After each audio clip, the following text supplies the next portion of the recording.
Hey, what up everybody? It's Green Hill Gardens. So we're just working on a little project today. Just gonna be digging this guy out. Just a little shrub. Nothing too difficult.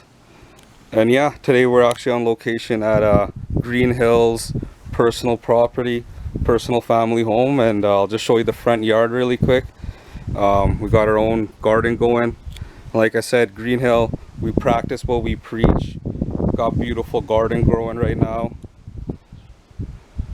Got a mix of things going. We got some bok choy, we got some chilies, we got some lettuce, we got some corn, we got flowers.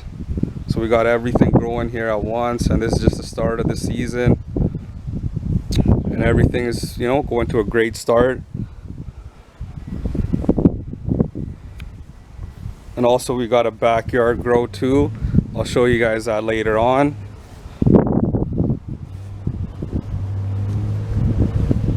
And yeah, like I said, at Green Hill, it ain't no joke out here, We're out here planting the best we can, making everything look good.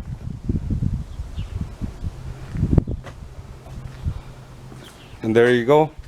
Front yard garden is looking beautiful. And like I said, we got an array of things from flowers to vegetables growing together, which they actually coincide together. They actually help each other grow better. So yeah, I'm gonna start the dig now, and then we'll just get that rolling.